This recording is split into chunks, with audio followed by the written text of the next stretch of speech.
मैं डॉक्टर पुष्पा कुमारी, assistant professor, स्नातकोत्तर हिंदी विभाग, SM महाविद्यालय भागलपुर, बिहार में कार्यरत हूँ। आज मैं हिंदी एकांकी के विकास क्रम अथवा हिंदी एकांकी का उद्भव एवं विकास शीर्षक पर व्याख्यान दूंगी। एकांकी साहित्य की वह विधा है जो नाटक के समान अभिनय से संबंधित है और जिसमें किसी घटना या विषय को एक अंक में प्रस्तुत किया जाता है। संस्कृत में रूपक एवं उपरूपक के जो अनेक भेद किए गए हैं, उनमें 15 भेद एकांकी से संबंधित हैं।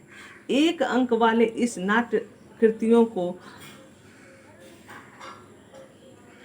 व्यायोम, प्रहसन, भान, वीथी, नाटिका, इहा मृग, रासक, मनिका आदि अनेक नामों से जाना जाता है, किंतु हिंदी एकांकी का संबंध संस्कृत के उक्त एकांकियों से किसी रूप में नहीं जोड़ा जा सकता।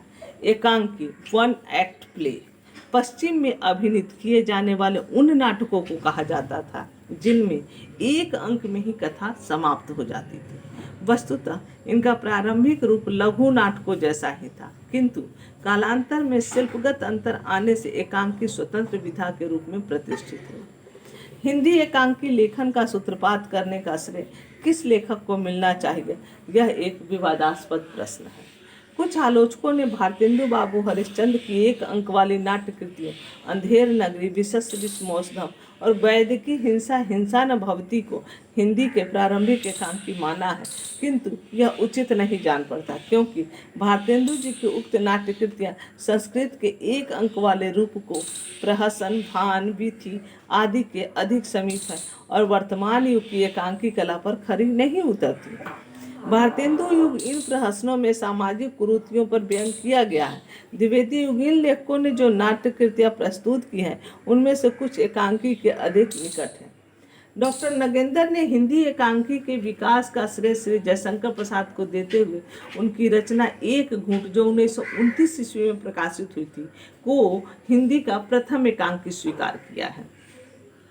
डॉक्टर हरिश्चंद्र वर्मा के अनुसार हिंदी में एकांकी परंपरा को विकसित करने का श्रेय डॉक्टर रामकुमार वर्मा को दिया जाना चाहिए।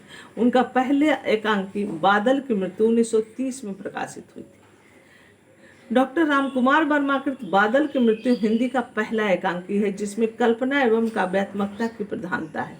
वर्मा जी के अनेक एकांकी संग्रह बाद में प्रकाशित हुए, जिनमें उल्लेखनीय हैं पृथ्वीराज की आंखें, रेशमी टाई, चारुमित्रा, विभूति, सप्तकिरण, रूप रंग, कौमुदी महोत्सव, ऋतुराज, दीपदान, कामकंदला, बापू, जूही के फूल आदि।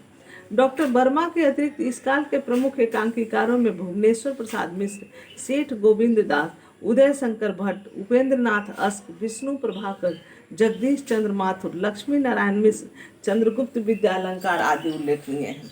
भुवनेश्वर प्रसाद मिश्र का 11वां एकांकी संग्रह 1936 में प्रकाशित हुआ।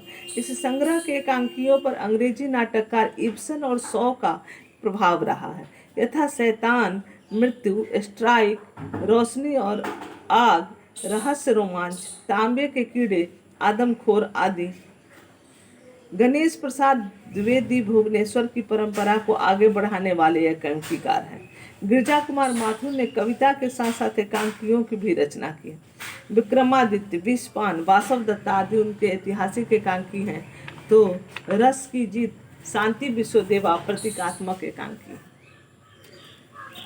हिंदी एकांकी विधा में हुए क्रमिक विकास के आधार पर यह कहा जा सकता है कि हिंदी एकांकी का प्रादुर्भाव उस काल में हुआ जब अंग्रेजों की गुलामी से छुटकारा पाने के लिए स्वतंत्रता आंदोलन तेज हो गया था। सारे देश में राष्ट्र प्रेम, अतीत गौरव एवं देशभक्ति की भावनाएं विद्यमान थी।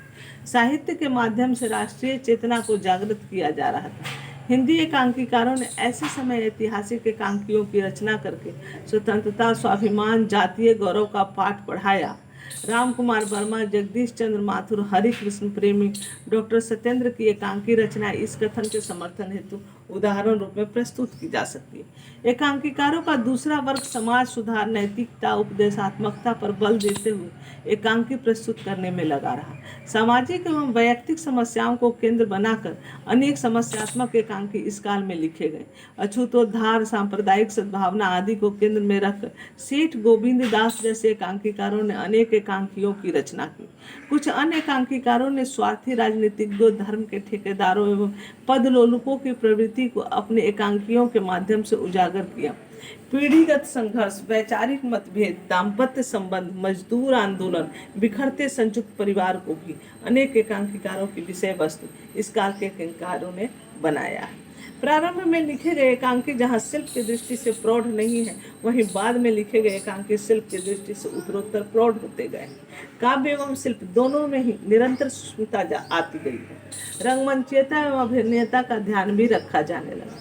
आधुनिक काल में लिखे गए एकांकियों में युगीन परिवेश की पूरी झलक दिखाई पड़ती है। स्वतंत्रता के उपरांत जनता का मुंह भंग हुआ। स्वार्थी राजनीतिज्ञों एवं भ्रष्टाचारी व्यवस्था ने राम राज्य के सपनों को चकनाचूर कर दिया। पाश्चात्य सभ्यता एवं संस्कृति के निरंतर बढ़ते प्रभाव ने जातीय संस्कारों एवं भारतीय संस्कृति की कब्र खोदने का काम किया। एकांकीकारों ने इन सब बातों को अपनी विषय वस्तु बनाकर एकांकी प्रस्तुत किया। कुंठा, संघर्ष, मानवीय संवेदनाओं की शून्यता, पूरी बौद्धिकता एवं भावनात्मक संबंधों का ह्रास भी अनेक एकांकियों की विषय वस्तु बना। आधुनिक चेतना से संपृक्त इन एकांकीकारों में प्रमुख हैं डॉक्टर जयनाथ नलिन, विष्णु प्रभाकर, डॉक्टर लक्ष्मी नारायण लाल, विनोद रस्तोगी, मोहन राकेश, लक्ष्मीकांत वर्मा, मुद्रा राक्षस, केपी सक्सेना, रेवती शरण शर्मा, मणि मधुकर, मृदुला गर्ग आदि। हिंदी के जिन एकांकीकारों को प्रथम पंक्ति में स्थान दिया जाता है उनमें से एक है विष्णु प्रभाकर। इन्होंने इस विधा को विकसित करने में महत्वपूर्ण योगदान दिया है। एकांकी एक ऐसी विधा है जिसका निरंतर विकास हो रहा है। आधुनिक संचार माध्यमों में क्रांति आ जाने से एकांकी के स्वरूप में परिवर्तन हुआ। अब रेडियो और टीवी के लिए भी एकांकी लिखे जा रहे हैं। रेडियो एकांकियों में विषय वस्तुओं का प्रस्तुतिकरण ध्वनि के माध्यम से किया जाता है। आज हिंदी में उच्च स्तर के रेडियो रूपक प्रतियोगितात्मक स्पर्धा के कारण लिखे जा रहे हैं। निष्कर्ष, उपर्युक्त विवेचन के आधार पर यह कहा जा सकता है कि हिंदी एकांकी विकास के पथ पर अग्रसर है और उसके विकास की पर्याप्त संभावनाएं दिखाई दे रही। विषय वस्तु की व्यापकता, वैचारिकता एवं शैलीगत विशेषता के कारण हिंदी एकांकी लोकप्रिय विधा के रूप में विकसित हो रहा है। धन्यवाद।